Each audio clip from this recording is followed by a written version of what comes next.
Hello, and welcome to the Godot community for high school visual art. We've been talking about assessments, and today we are going to continue that conversation. We are going to continue talking about addressing and assessing the standards. I will provide you with the final steps for the slab mug with Mishima design project that we've been using as a model for assessment. And then we're going to talk about finally summative assessments. So when you are addressing and assessing the standards, and I understand that we've covered this, but I think it bears repeating, it's really important that you understand that standards are taught and assessed throughout a lesson. So we teach and assess throughout our course all of the standards and what I call the elements below the standards. So if you look at the GSE, you'll see that you have a standard, and then below that you have the ABCs. So all of those need to be covered throughout the course. So as a new teacher, I started out as an English teacher, and I had a really fast program, and I didn't really get a comprehensive education about how the standards were addressed. And I went into my student teaching thinking that I had to touch on every standard for every project that I was doing.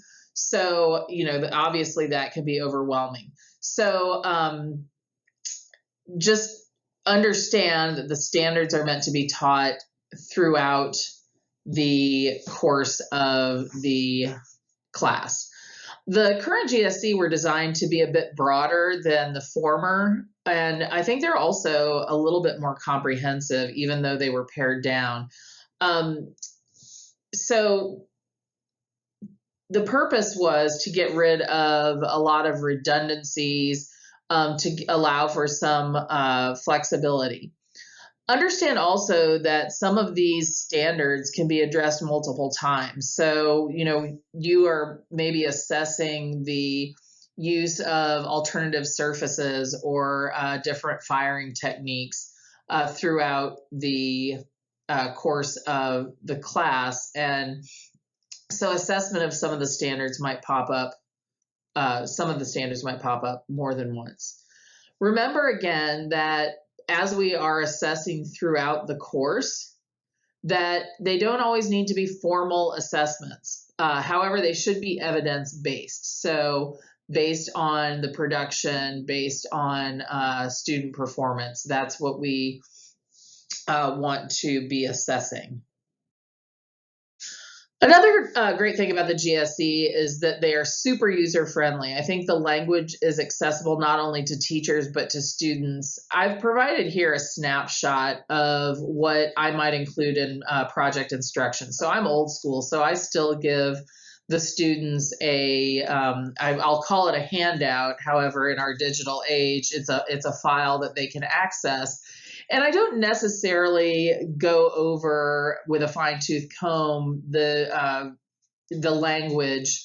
I try to use standards-based language when I can, but I think when students see, visualize, and generate ideas for creating works of art, that is not something that they can't understand. Generate ceramic concepts through the sequential process of ideation, innovation, development, and actualization. That is a little bit more, maybe would need a little bit more explaining, but the students generally can understand the standard, and I do provide that to them.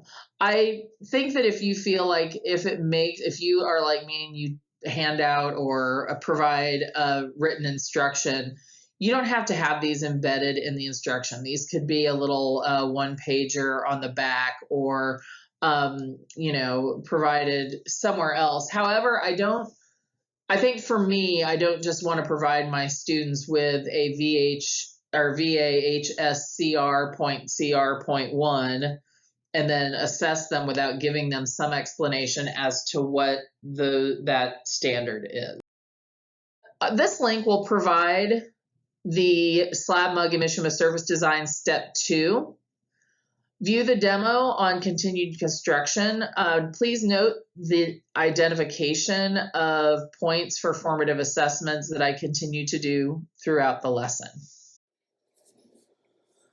For the second part of our mug, we would have needed to have a little bit of downtime between construction and then pulling the can out, because you don't want to pull the can out before the clay has had a chance to stiffen up enough to hold its own form. So typically I have students do their sketches at the beginning of a project before we start construction. However, with this project, I have students work on their sketches between the first step, which we've already completed, which is getting the slab wrapped around the soda can mold and rolling the handle. And the reason is because everyone's making the same form. So, that part has already been worked out for the students. They don't need to come up with different forms and ideas. So really the sketches are going to be more about the design that they are going to be applying to the form. So step one, have the students roll the slab, prepare the can, and construct the form, roll the handle.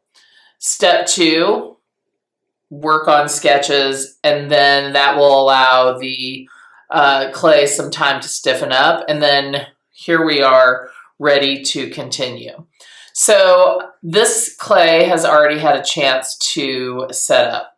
So what you want to do is, and this is why we had the hole in the bottom of our can, is you're going to pull your soda can out, and if that hole would not be in the bottom of that can, it would create a vacuum and it would try to pull the base up with the can. So we've removed the can, and what's left inside is our little plastic sleeve that we had wrapped around the can. So now we're going to pull that out. And you can see that my masking tape was left behind, so I'm just going to take my needle tool and try not to gouge my clay up too much.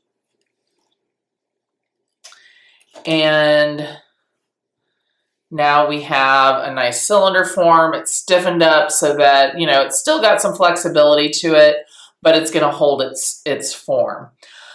Along the way, especially I think this year having simultaneous instruction where I have students that are online as well as in the classroom, I've really done a lot of chunking of assignments. So those chunking of assignments often were times when I would do a formative assessment.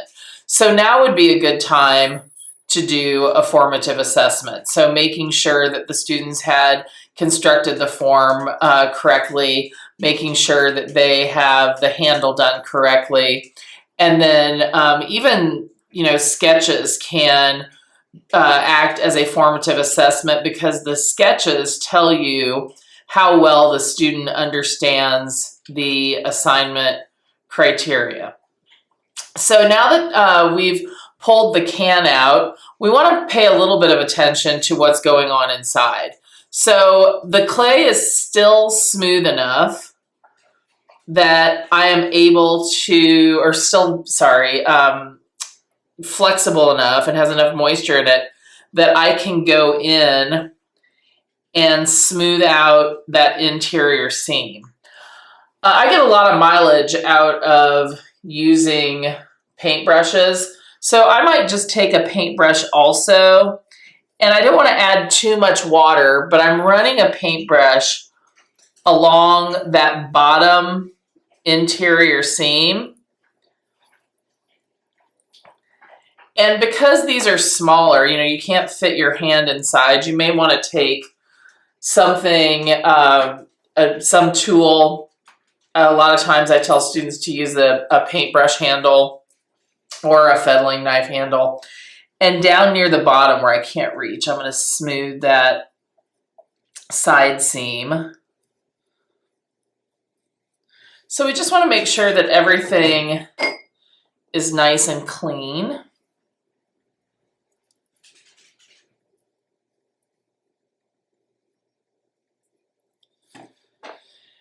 And then we want to take a look at the rim. remember that this is a functional form. So you should be having conversations with your students about what it means to have a functional form, and particularly with this form, what qualities does it have to function properly? And one of those things is, and this is kind of unique to mugs, you have to think about the comfort of the handle. You have to think of the comfort of the rim. It's not, you don't want to end up with a handle that's really small that is going to pinch your fingers, or you don't feel like you can really get a good grasp. On the flip side, you don't want a handle that is so large that it is awkward. You want to make sure that the handle is large enough, not only to physically support the weight, but you want it to just visually be weighted correctly.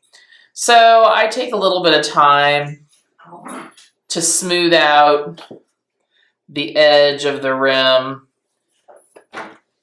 And I usually just take a little bit of water on my fingertips and just dull that sharp edge. I don't want to use a lot of water because sometimes the water will wash away the finer particles of clay and leave it with sort of a sandy texture. And we want this to be nice and smooth. You also want to make sure that your rim is nice and even or level across. So I've gotten my seam, my interior seam, smoothed. I've smoothed the seam where the base and the cylinder join one another. I've smoothed my rim. The exterior is fairly smooth from when I smoothed it in the first class, or the first, step. But you want to do all of the exterior smoothing before you remove the can, because once you take that can out, if you press on the outside, then the opening can become misshapen. So now is time to attach my handle and carve my design. So the technique that we're going to be doing is called Mishima. And Mishima is a technique of carving or stamping a linear design into your form and then inlaying a colored ceramic material. Now, you can use underglaze, you could use a colored slip, and the idea is that you are filling in that recess with that material, and you have to repeat the process because as you fill that recessed area, the clay will absorb the moisture and it will sink down into the carving or the stamping. So you tend to have to build the layers up because the idea is that the surface, when it's all said and done, is completely smooth. So as I mentioned, you could carve or stamp. So if you have, these are just regular alphabet stamps. I don't know if you have seen these, they're really great. You can snap them together so that if you have words, they will be nicely spaced. You don't have to have fancy toys. So many objects can be used as stamps. I get a lot of use out of pen caps. And again, think in terms of linear and not just shape. So something, my dogs are going crazy, I apologize. Wow. So like a pen cap would have a ring and not just a circle. And then there's just good old carving. And I encourage my students to use a variety of tools when they're carving to get a variety of line widths. So I have this needle tool and it's got 2 different size needles, and I've had students get really good results with using something as thin as an X-Acto knife blade. So you don't have to carve very deeply, and the line does not have to be super wide for this process to be effective. So I typically will have my students come up with a design in their sketches, and then just lightly carve it into the form. Now, because the clay is still nice and wet, even though it's stiffened up a little bit, I'm not going to get a real clean carving. But that's okay because I can go back and clean it up a little bit later.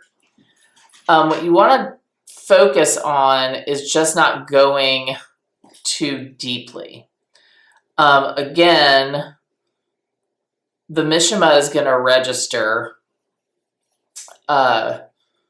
with not a lot of depth and with not a lot of width. And I typically suggest that students apply their designs prior to attaching their handle. And that allows them to handle the work without worrying about knocking the handle off. But also it allows them to apply the design all over if they would like.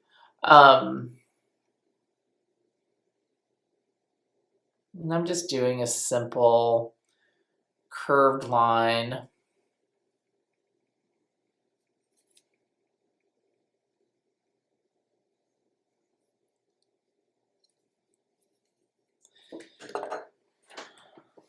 Sometimes I will just go back and use a good old pencil.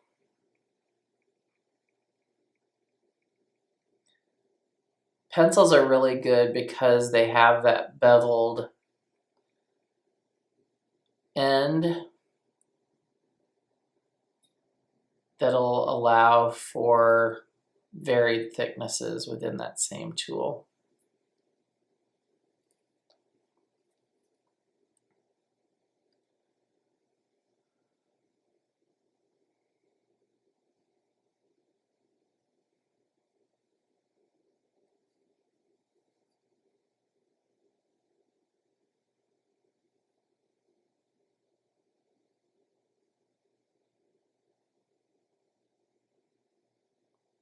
Mishima is a really good sort of beginning technique. Students, a lot of times we think of clay as being about form and texture and not so much about 3 or 2D qualities. So, for your students who are maybe a little less comfortable with clay at the beginning, but maybe have more experience with drawing, this allows them to utilize those 2D skills that they are comfortable with on a 3-dimensional form.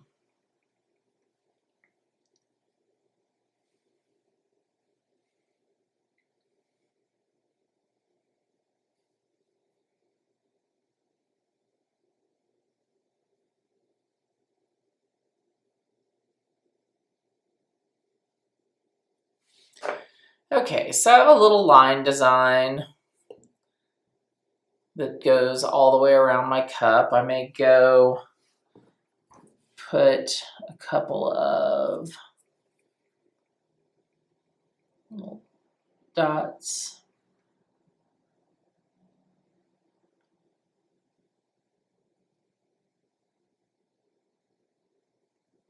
At the end of each of those lines.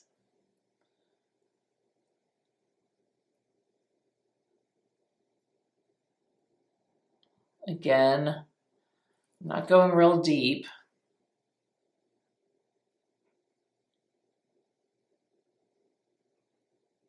And if you're ever using pencil with your clay, students worry that the lead is staying behind, but obviously that will burn out.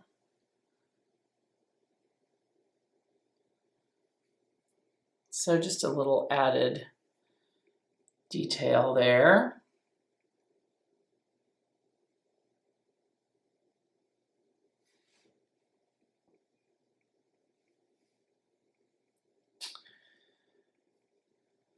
So at this point, I've got my design that I've done pretty quickly. I want to decide where the best spot for my handle would be. Now, typically, and I didn't mention this earlier, I would have the students create their design with the handle placed where the interior seam is. It just, because that seam is, the weakest part of the form structurally, putting a handle on sort of holds those two sides together. So I usually put my handle on my seam and instruct my students to do that. Because the form is rounded, I've gone in and just cut a little indent on both ends of my handle so it's rounded to fit the rounded cup shape. And I'm going to go in and score.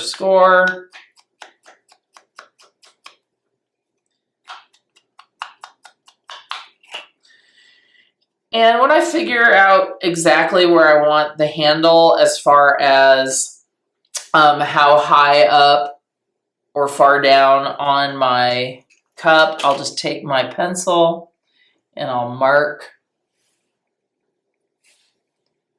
so I know that my handle is going to go there. I make sure that the handle is nice and horizontal, or I should say vertical with the form.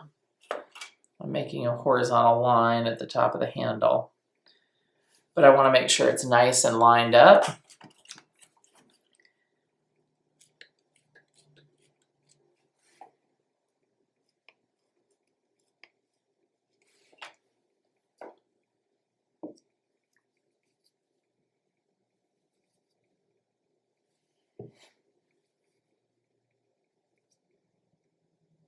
It's really important to make sure that your handle is nice and stiff also.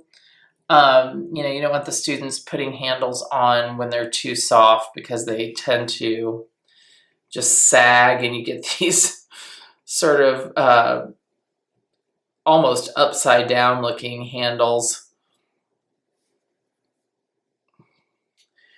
And again, if the students are taking their forms off the can too soon, then when you go to attach your handle and you got to put some pressure on it, you're going to press a big indent in the side of your form.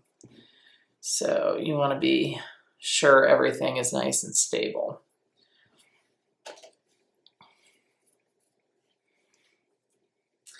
I always take a damp paintbrush and run it along the outside of the form. It's not a bad idea if you instruct students to take a really small coil and wrap it around that join, and that will just give some extra insurance that that handle is nice and attached. However, if they do that, then it's really only effective if they smooth that clay into the form. So attach, and that coil that I just attached is really, really thin. It is not very thick at all. I didn't talk about where the handle should be located. And students will need some instruction on this. Again, typically it's for functionality and practicality that you want to make sure that the top of the handle is at the very highest level with the rim. But typically you would want it just below the rim.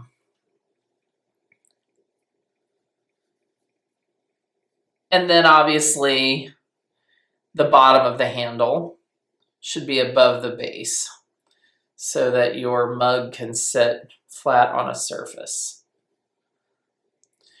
When students are smoothing this coil into the join of the handle, you want to make sure that they are not putting so much pressure on that they are actually making an indent, because we want it to still appear like it's thicker at the join.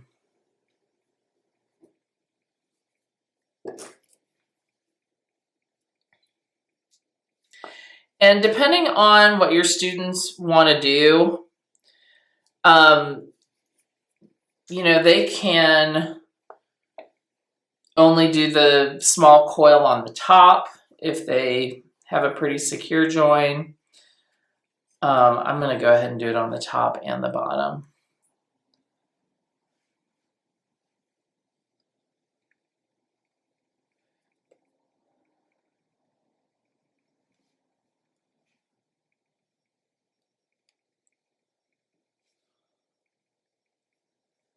And I'm blending that clay into the cylinder and into the handle. So we're not going to see the seam from that coil at all. Now, in this process, your students may mess up their design a little bit and have to go back and fix it. But to me, it's still worth putting the design on before I attach the handle.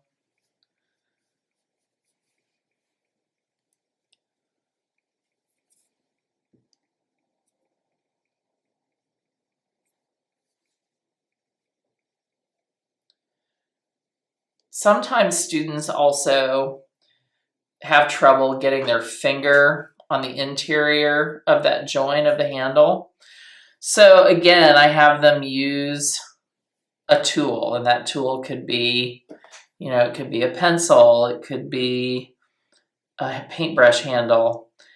And I just have them use that to get in there, smooth that clay out. Okay. So you can see I messed up some of my design, but again, no big deal. Just going to go back in.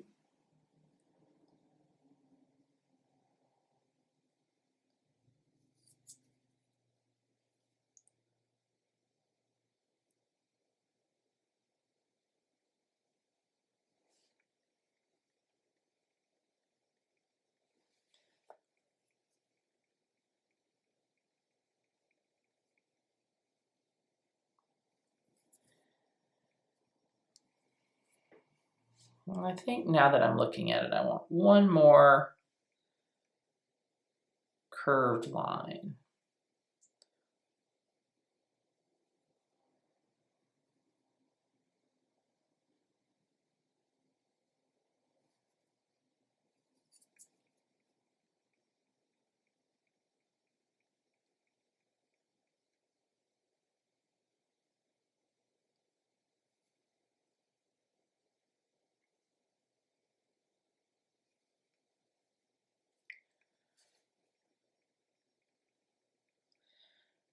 Now, for the Mishima technique, the clay is going to have to set up quite a bit more because we need to make sure that the clay is going to be able to absorb the moisture. In my case, I'm going to be using slip. So at this point, I would probably just very loosely wrap the work.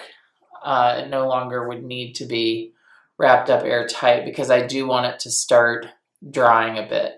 We don't want it to become completely bone dry, because if it does, and then we're putting moisture on it, it could potentially disintegrate. So just a plastic bag, maybe, that I am just placing it in, and then I could just even leave the top open. So again, speaking of formatives, this would be a good time to look at student work, see if they have an understanding of what the design criteria are. And also because at this stage, the clay is still workable. So if a student needs to correct something, now would be a good time to have that discussion. One thing that I've been doing, in addition to chunking assignments this year, I have been having students talk more about their work in progress. So I would maybe at this point have my students photograph their work and post an image, and then, make comments about certain aspects. And that way, you would have to obviously look at that pretty soon after the class period. But I can go through those photos pretty quickly and, give immediate feedback for students who need to do something differently. Obviously, when they are in the classroom, you can comment in real time. So that's been a really good way for me to sometimes save them a little bit of heartache if they've made some choices that maybe would not be good for the project, or that maybe they would have to correct before their clay dried out. So, think about logical checks along the way for formative. So, starting with making the template for their slab and making sure that the can has a hole in it and that it's wrapped correctly in the plastic and the plastic's taped to itself and not the can.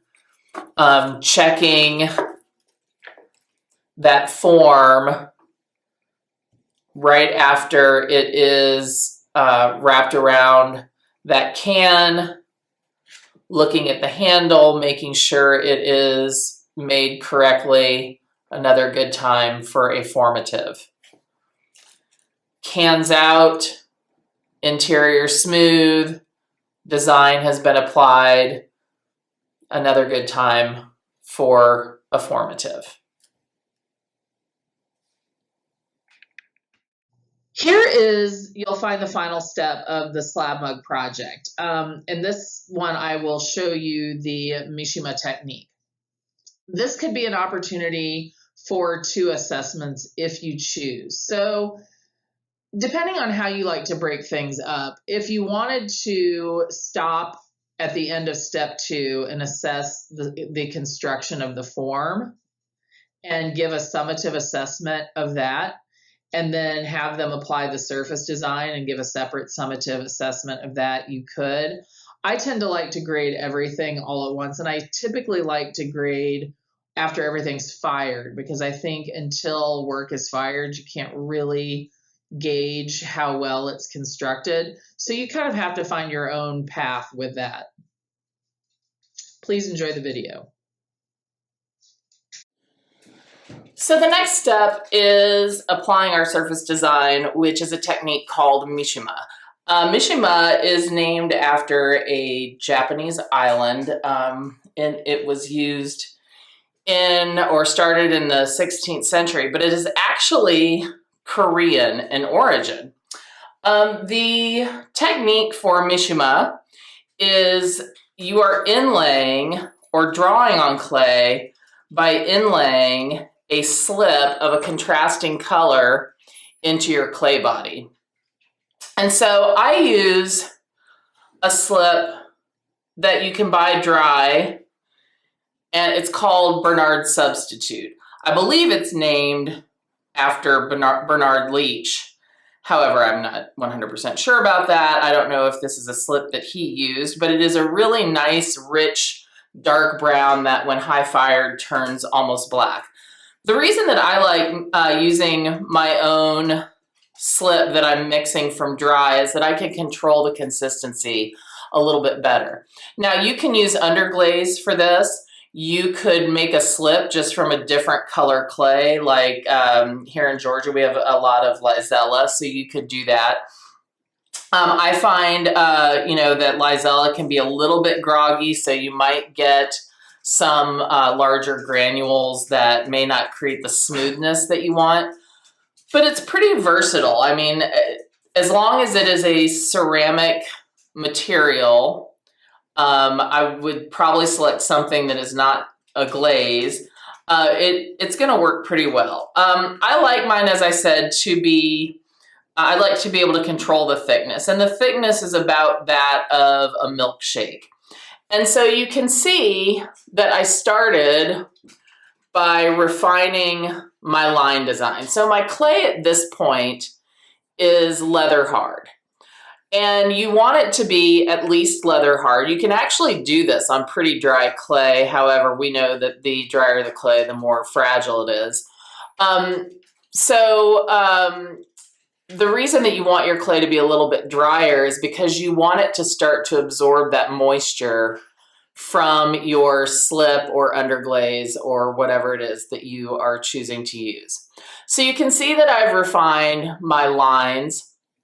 And then here you can see I have started the process. So this is just one coat. And you can see that you can still pretty clearly identify the carved lines. So the reason is because when I apply it, it appears to fill in those lines. You can't easily see where my carved lines are. And I'm just taking a brush and just dabbing it in. There's no reason to paint your entire surface because in the end, you're gonna have to go back and scrape and sand it off. But what's gonna happen as this part that I just painted on, as the clay body absorbs that moisture, it's gonna sink down into that line. And so you're gonna end up having to put on probably 2 or 3 or maybe even more coats, depending on the depth and the width of that incised line that you created. Here you can see that I've already done that. I have built up that surface. It's not really very easy to identify where my incised line is. So this is the part that I'm going to show you how to finish this off. So first off, and I'm just going to dry or wipe off what I've just done here so that I don't get it all over my hands.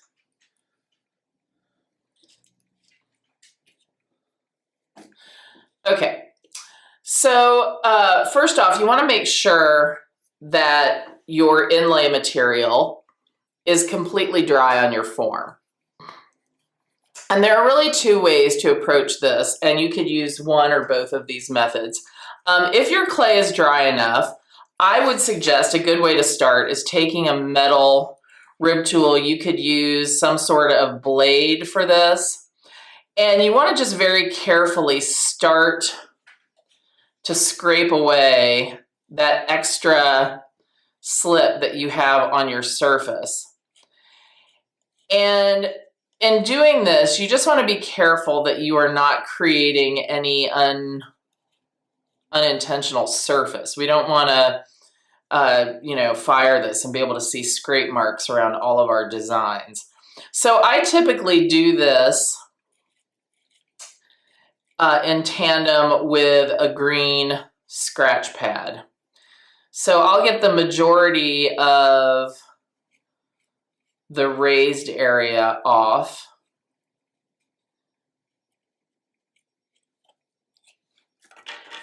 So there you go, still looking pretty cruddy. But then I'll take my green scratch pad, and you want to make sure it's dry, and that's going to clean off pretty easily the remainder of any slip.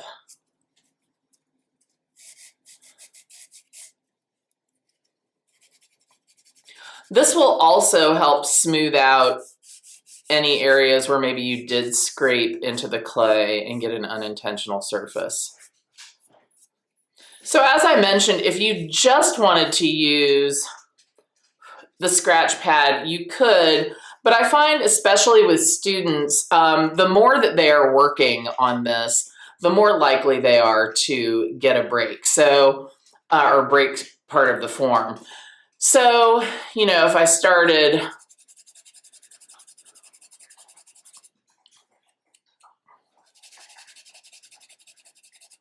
it's going to take me a little bit more time to just use that scratch pad, and I would have to clean the scratch pad out more frequently. And you can also see that it's rubbing some of that slip into the clay body around my design. So I don't want to get a discoloration, just like I didn't want to get scratch marks. So for me, the best method is using both techniques. If you do get some stain in the surrounding areas around your design, just take a nice clean green scrubby and go back and go over your surface, and that'll clean it up. Now, one thing that I would suggest doing is, particularly in areas where you might have little dots like I did, if you can see, sometimes that creates a little air pocket when you apply the slip. So you can go in when you're done and add slip to any areas where it maybe did not cover fully. Now, this is dusty business. So I would suggest having your students wear masks. I would suggest having your students, if possible, even work outside. You know, anything that can cut down, obviously wearing masks right now is a no-brainer, but anything that can cut down on them inhaling these fine ceramic particles that are coming off of the form. Safety first, always. So I'm finishing up, and this process doesn't really take that long.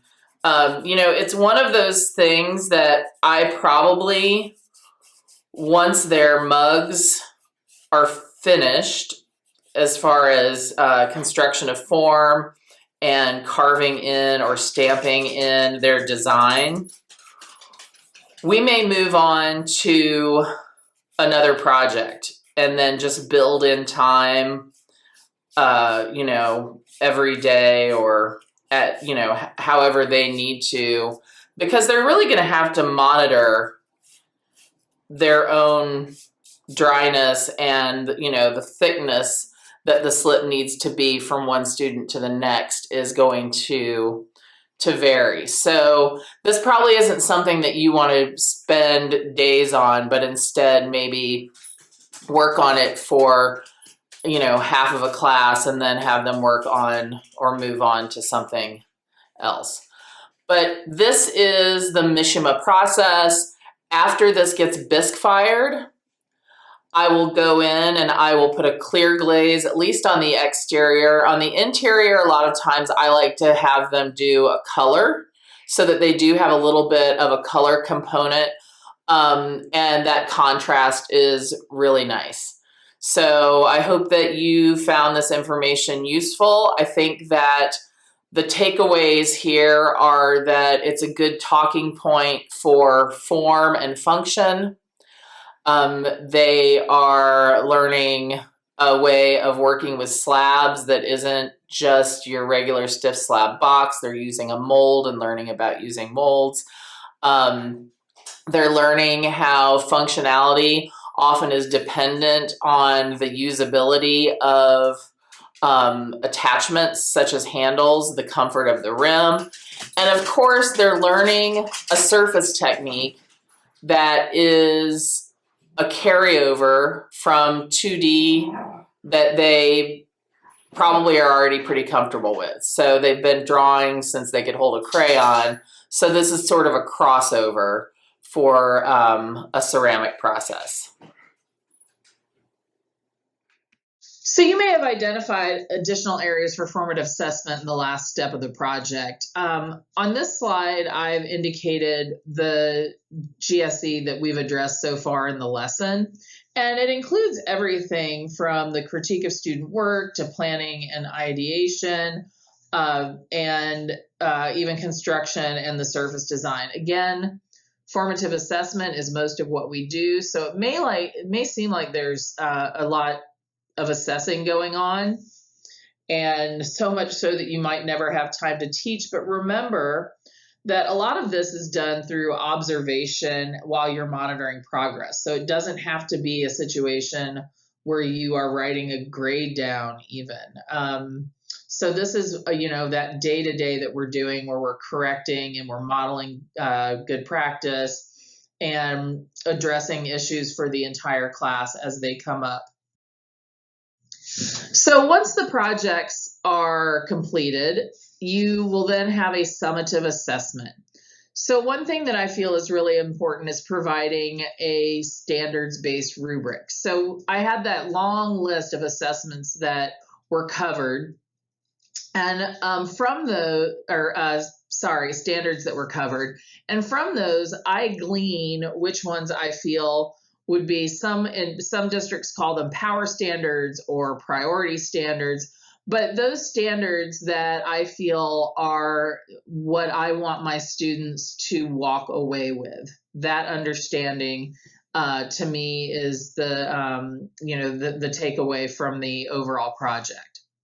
So I've provided them with the language in the instructions that I gave them. So here I may just put the domain number, the identifying that it's a creative standard or it's a reflection standard. And I've highlighted those in yellow. And for me, I break down my rubrics in planning, construction, design, and craftsmanship, and then put the applicable standards below each of those domains. Other ways that you can provide summative assessments for your students are through reflection and then critique. And here is a snapshot of a slide that I would typically use for a student reflection. And I would do this in tandem with a rubric. This would not be something that would be the assessment necessarily of the project in and of itself. But it allows me to have an insight into the understanding of how they felt they did on the project. And typically the responses are pretty forthright. So students know where problem areas are. They can identify quality craftsmanship versus not so good craftsmanship. Obviously, there are visual signs if there's cracking or breaking, so it's a good way for you to make sure that you are on the same page as your students as you move forward with additional assessments. And then lastly is critique. I think critique is always a really valuable way to gain that same understanding. Typically, we do the critique of student examples at the front end. And so at the back end, it's sort of nice to see those same criteria at play in their own work and how they address that. So that is the final conversation about assessments. I hope that the step-by-step for the Slab Mug with Mishima Design project was helpful and you were able to use some aspect of that in your own teaching.